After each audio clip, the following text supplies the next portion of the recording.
When assisting the person with ambulation, you need to apply. You're applying. You're putting it on them. Not an assistive device. You're putting it on the gait belt. How far should a person walk? All those answers are right. I thought we went through this quiz.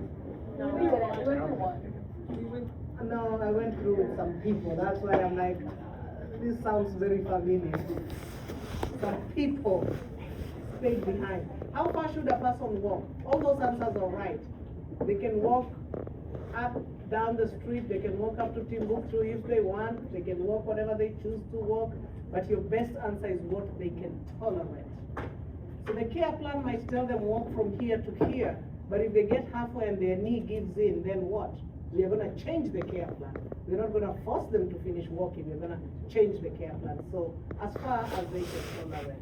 A person uses a walker, which is correct. The walker is moved first. When ambulating, a person needs to wear what? They can wear whatever they want. They can wear athletic shoes, whatever the person chooses, non-skid, slippers. But non-skid, when you're thinking safety, that's your best baby. It's very specific. It's non-skid. If non-skid was not there, athletic shoes would have taken over slippers. These statements are about cane, which is correct. So for those who wrote this answer, probably you forgot it's what? Is it 6 to 10 or 6 to 8? Okay, so that's the right answer. All right, the cane tip should be 6 to 10 inches to the side and front of the foot. So it kind of goes to the side and the front, but it adds up to 6 to 10. The grip should be at the chest? No. Where should the grip be? Down around their hip, yeah? Their femur. The cane should be held on the weak side, where the weak side cannot hold the cane. Yeah, it's weak, it's hanging like this. And then the cane is moved behind first, that's the one that is a slap on my face. Okay, when a person is using a walker, he should place the walker how far in front? So, 6 to 8. The act of walking, what is walking?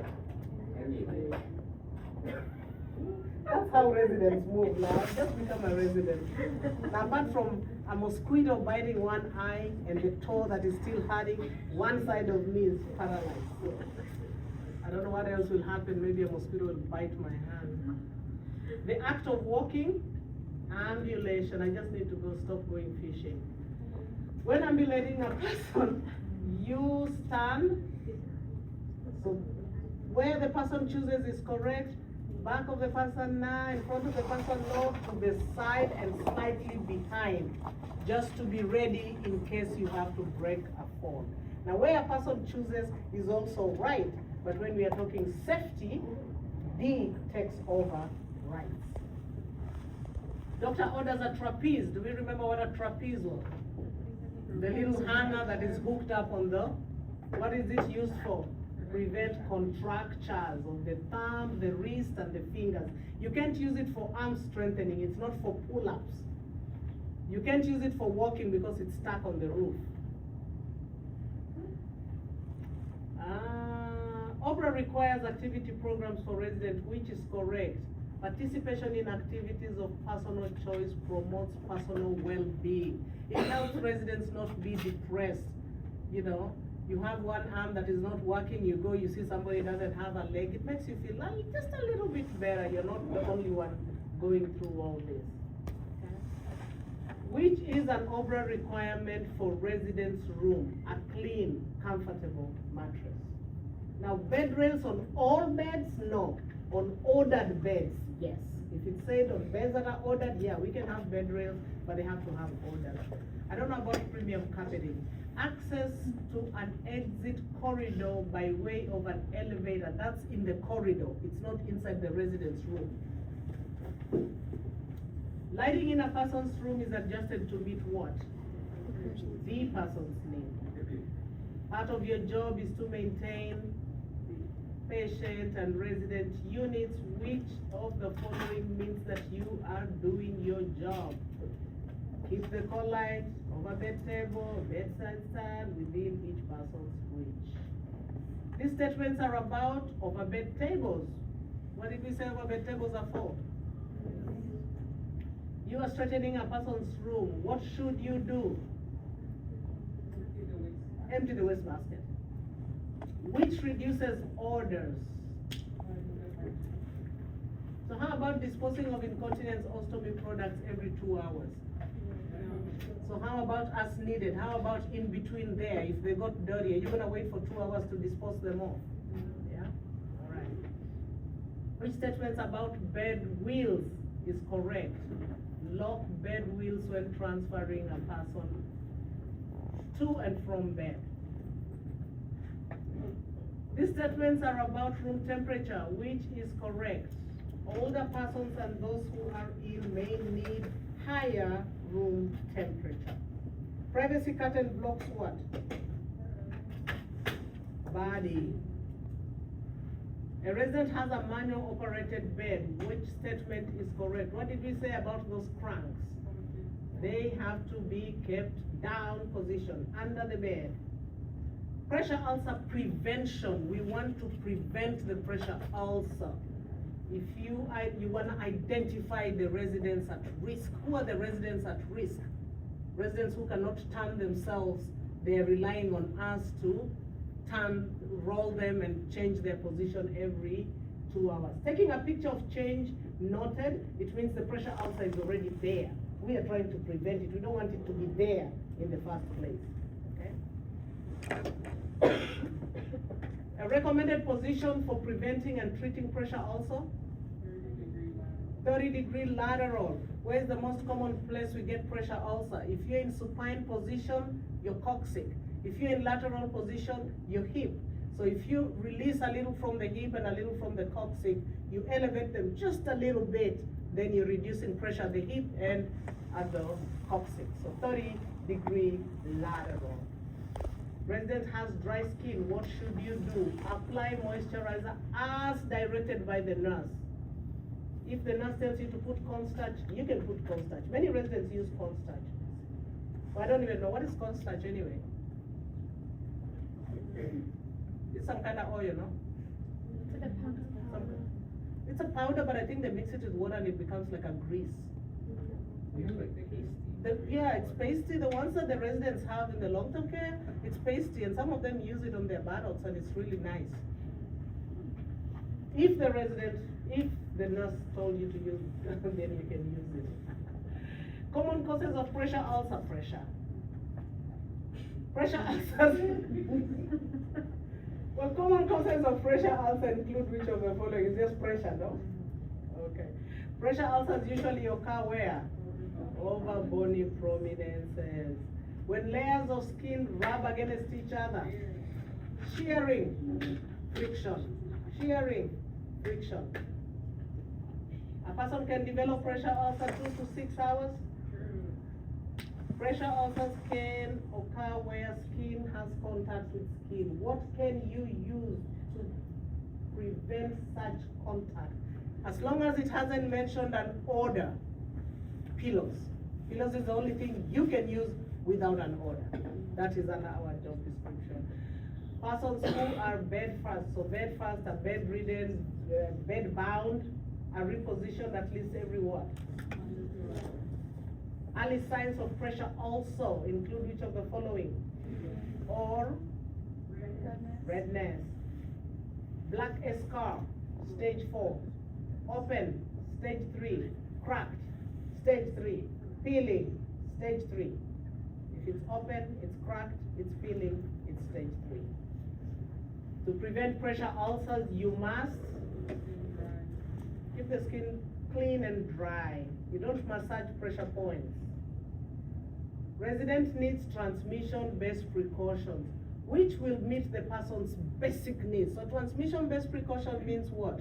That the person is on isolation, meaning the person has a contagious, communicable, or contagious, communicable, or infectious. Contagious, communicable, infectious disease, okay? Now, visiting the person at least once. When should we visit the person? Just normal like every other person, Okay, saying hello from the nursing station. Hello, what's up? You have COVID. I'm not coming to see you. Getting out of the person's room. If you don't the right way, it doesn't matter how long you stay in that room, you will not catch it. If you don't the wrong way, it doesn't matter if you stick your head and run out real fast, you will catch it. Yeah? TV guys, you want to know where the chips are placed? It's a simple, basic need. Simple basic needs like air, water, food, yeah? And then we go to little things like sleep. Okay. Healthcare associated infection, also called what? Nosocomial infection. Poor hand hygiene, that's it. Which is the easiest and most important way to prevent infection from spreading? Practicing good hand hygiene. Your delegated task involves transmission-based precautions. So you are going to take care of somebody who's on isolation. What should the nurse tell you? What PPE to wear, that's all. They better not be telling you when to wash your hands. Which of the following would be considered a susceptible host? Even if you didn't know the meaning of susceptible, if you just so healthy, then the other one is the answer. Yeah? A very old person. The rest of them are healthy. According to bloodborne pathogen standards, if you see blood, you chase the blood. Look for blood in the answer. Contaminated with body fluids that may contain blood. It's not everything in the room. Certain practices remove or destroy pathogens. When we kill pathogens, what do we say? Medical asepsis. When we kill microbes, then surgical asepsis or sterile technique. Medical asepsis, clean technique, which is only killing pathogens. Standard precautions is washing your hands and wearing gloves. Sterile means the absence of all microbes, which are pathogens, non-pathogens, and spores. Who's responsible for preventing infection from spreading? The whole health team. Your executive director needs to wash their hands all the way to where they're cooking our food. All right. Quiz 3. Any questions on that one? No. You are assisting a person to dress, which is correct. The person chooses what they want to wear. You decide what the person should wear. True.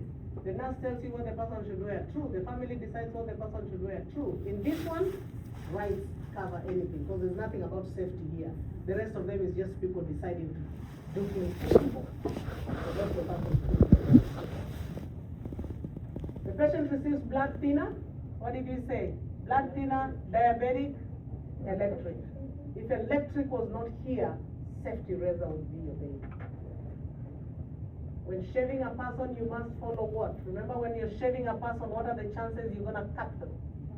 High blood-borne pathogen and standard infection. When putting on clothing is put on the weak side first. In the order the person prefers, yes. If they don't have a weak side, you put them on the order they prefer. To give hair care, you begin by packing the hair into tube. Hair care, you have to pack that hair into tube and start doing or whatever. A resident with dementia is having problems dressing. Which measures will help? Let the person choose what to wear from 2 to 3 outfits. Give them a few things to choose from. Before assisting with dressing and undressing, you need which of the following information from the nurse and the care plan? Not how to use body mechanics, what time to dress, maybe if they're going for an appointment. The color, maybe if they're going to watch the Chiefs game. Observations to report and record. Like what? Redness. Is the dressing still intact? Does the dressing have drainage? Is there skin tear? Stuff like that, yeah? Perineal care does which of the following? Promotes comfort. For these answers, it promotes comfort.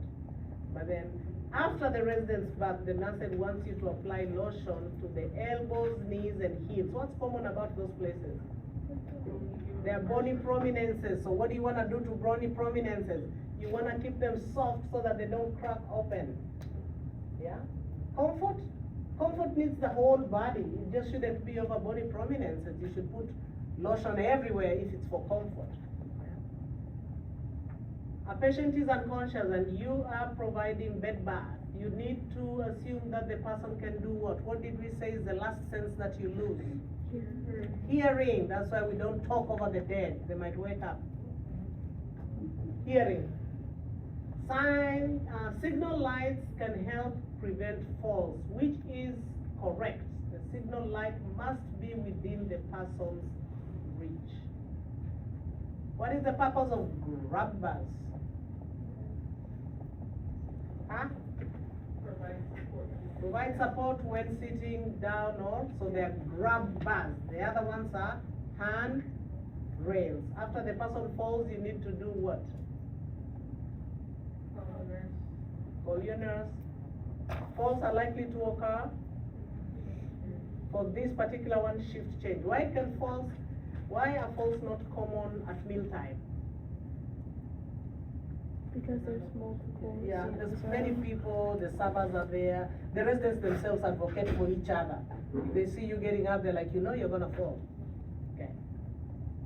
When care is being given, there shouldn't be a fall. Why? Yeah, when you're giving care, you're giving somebody a shower. A fall should never occur when you're doing care. Yeah? Somebody's trusting you. They were laying in bed just fine, pooping on themselves, and then you decided to get them out of that bed and drop them on the floor. Like, how ridiculous. If the person is too heavy, get help. If you cannot handle the person, they're having the leave them alone. Let them stay over there instead of you getting them and then dropping them on the floor.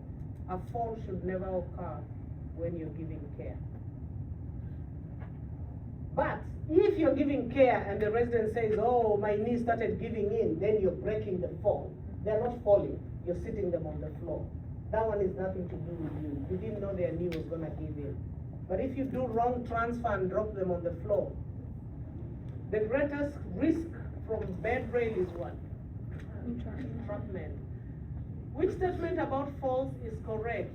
Most falls occur in the patients and residents' rooms and in the bathroom. A resident does not use bed rails to prevent the person from falling when making a bed that is occupied.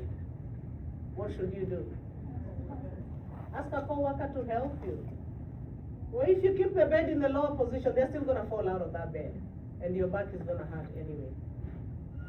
Get the person out, get the person up into the chair, then that stops becoming a bed that is occupied.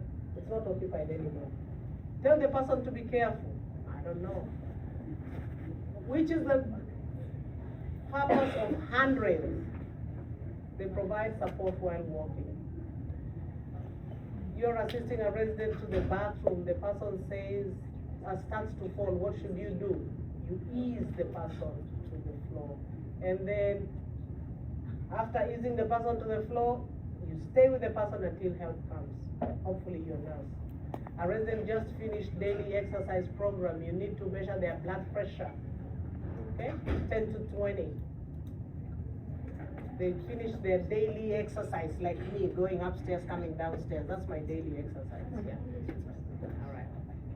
When taking radio pulse, you need to use what? A resident is 55 years old. The person needs rehabilitation after hip surgery. All these are just stories. Let's read the question. Which measurement is normal? R taught R. 99.6 is for? Which one are we looking for? Tympanic, 98.6. All those are right, and that's what I said yesterday, but which one is your perfect number? 98.6. All those answers are right, because look at the range. The range is 97.6 all the way up to 99.6. So all those answers are right, but your perfect, which is not a range, 98.6. And I gave you that example yesterday when we were talking about that. Systolic blood pressure below, it is low, hypo. Yeah? No, this business of tachycardia, brachycardia, I don't remember talking about all that kind of stuff. Hypotension. Let's just stay in our lane. Orthostatic or postural hypotension, a sudden drop in blood pressure upon changing position. It's postural. First sign is what? Sign dizziness for postural hypertension. Temperature, pulse, respiration, vital signs. To measure blood pressure, you need what? A stethoscope and a sphygmomanometer. You cannot hear a person's blood pressure. What should you do? Tell the nurse. Don't start doing this thing again. Anybody's arm was hurting after blood pressure yesterday? I always have one student who tells me they are numb on one side. Diastolic blood pressure, diastolic pressure is what? The last sound you hear. Which systolic pressure should you report at once? Even if you didn't know what systolic is, you'd have used elimination. Sometimes when you don't know something, use elimination. These three numbers are very close to each other, and this one is way out there by itself.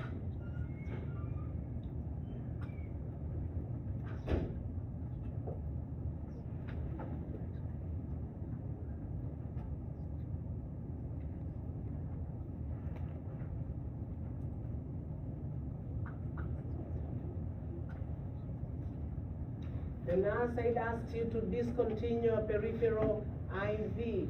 The question even tells you, this is not in your job description. Refuse.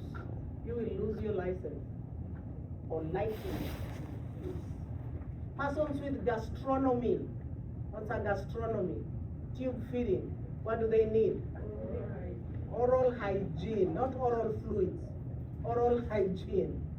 A person has continuous enteral nutrition. Continuous enteral nutrition. Enteral nutrition goes where? Through your small intestine. What did I say about that kind of food? It's proteiny. It's ready for what? It's ready to be absorbed into, yeah? What do small intestines do? Absorb nutrients, yeah? So that's a nutrition that is going straight into their small intestine. So it's proteiny, meaning what? So the nurse asks you to add ice around the container. This is done to do what? If we want to serve that formula chilled, we're going to put it in the freezer, in the fridge before we serve it. To prevent growth of microbes, that's your best answer. Those rooms are hot. You just want to keep it cool so the microbes don't grow. Has nothing to do with aspiration and has nothing to do with regurgitation. A gastronomy tube is, it says tube. Opening, wrong. It's asking you about a tube. Come to the two tubes. Two tubes inserted through the nose. It doesn't say naso. So nose is out. You're left with C. Tube inserted through a surgically created opening in the stomach. Gastronomy. Aspiration is what? Breathing in anything that is not air. Breathing in food, water, vomiters. Yeah, backward flow of stomach contents, reverse peristalsis, that's vomiting, emesis. Yeah, swelling of body tissue with water, edema, loss of appetite, anorexia. Okay.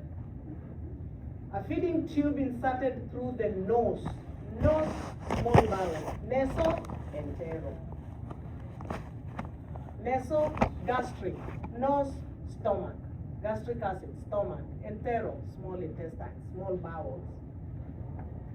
You not bleeding from an IV insertion site. Which action is correct? You wanna tell the nurse immediately. Persons receiving tube feeding are at risk of aspiration. Remember when we were talking about tube feeding and we said the resident needs to be in what position? At least Fowler's, yeah, 30 to 45. Fowler's, between semi-Fowler's and Fowler's, because the food can still go backwards, yeah? All right. So you need to report which of the following to the nurse. So somebody has tube feeding, if they start coughing, yeah, they're aspirating. All this headache business, I don't know about them, but coughing for sure. I mean, they might have a normal pulse or they might have a headache, I don't know. Nasogastric, it's also asking about a tube. Opening, wrong. Come to tube, look for the nose, there. Nasogastric. Tube, nasogastric is stomach, not small bowels. Nasogastric. The alarm is sounding on an IV infusion pump, which is correct. Tell your nurse. Urinary system removes what? Waste products from your blood. You drain all the little waste products, water comes out. Not solid waste, not carbon dioxide, of course, and not sweat. Which of the following terms is the process of emptying your bladder? What is peeing? Voiding.